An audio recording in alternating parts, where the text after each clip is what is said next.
Hey guys, I've got a quick video here for you guys. I just want to do a quick comparison between two lower receivers right here. The first low receiver is the BCM Carbine one right here. This is the BCM Carbine one, and this is the new Vltor we want to call A5 stock assembly right here as well too. I can basically give you a comparison between these two right now. The Vltor A5 one, it has the intermediate buffer system on this one right here specifically for that. This one actually has the H3 one in here right now. As you see right there, got an H3 buffer in this one right here specifically. And if you do compare them side by side, get these things out of the way here, you can see it. The intermediate one is longer.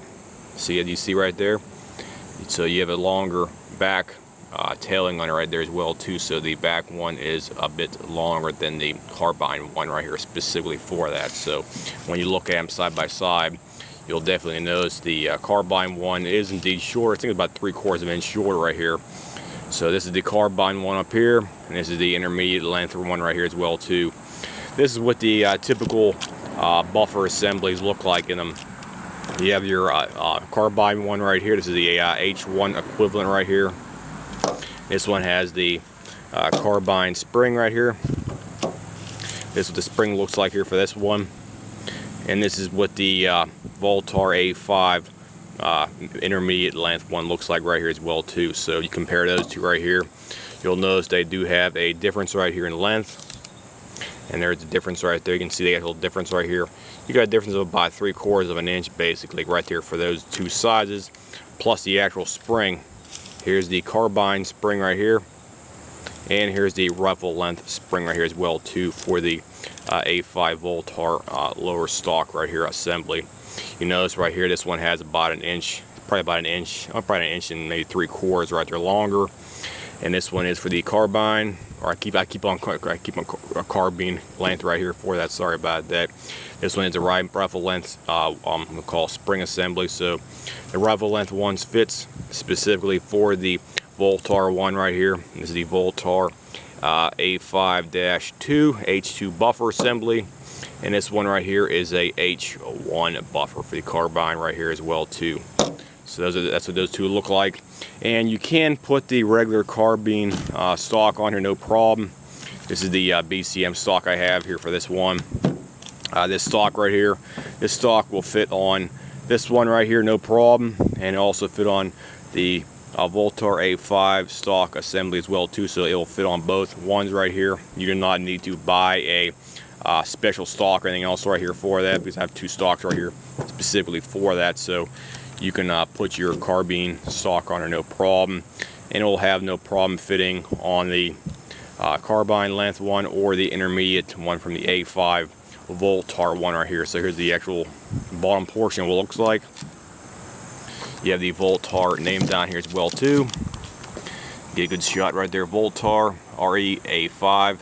And you have 1, 2, 3, 4, 5, 6, 7. 1, 2, 3, 4, 5, 6, 7. 7 different latch mechanisms. On this one right here, you only have 1, 2, 3, 4, 5, 6. So you have 6 stock adjustments for those right here. So you have a slightly longer stock right here when the stock is fully extended right here, and it's actually shorter than the rifle length whenever you put it fully compressed on here for that. So you basically had the best of both worlds. You have a rifle length butt stock when it's fully extended, and it's actually shorter than the rifle length one whenever it's fully compressed onto the actual assembly right here for the actual buffer tube assembly. So that's what they look like side by side. That's a BCM lower, and BCM lowers up here, and this is the Vltor lower right here as well too. So the BCM one right here, I do have the JP Rifles silent capture recoil spring in this one right here specifically. You can see down inside it, that's the H3 silent capture recoil spring, and this one has the Vltor A5 H3 stock assembly in this one right here. Plus you also have the numbers on the top here as well too for that, for reference. So that's what the two different buffer tubes look like. with the carbine length one and the intermediate length one with the Vltor stock assembly. This one offers a slightly better impulse feel whenever you're actually shooting out there. Feels like it's maybe minimized maybe by 5 or 10% because it feels like it's a little bit softer because you have the rifle length spring right here for the recoil unit.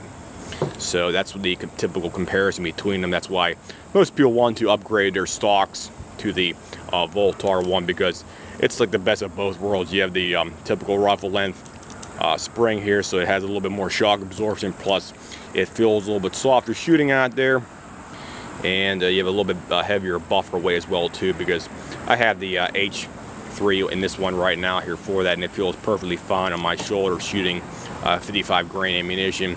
The H2 right here, it's okay if you're going to be shooting light ammunition. Me personally, I would recommend if you're going to buy the Vltor low receiver like this one is right here, I recommend getting a H3 or H4 buffer if you plan on you know, shooting mil-spec ammunition like IMI, green tip, or maybe like 77 grain ammunition. So if you want to do that, I recommend using a full power rifle spring right here, possibly a JP Rifles one.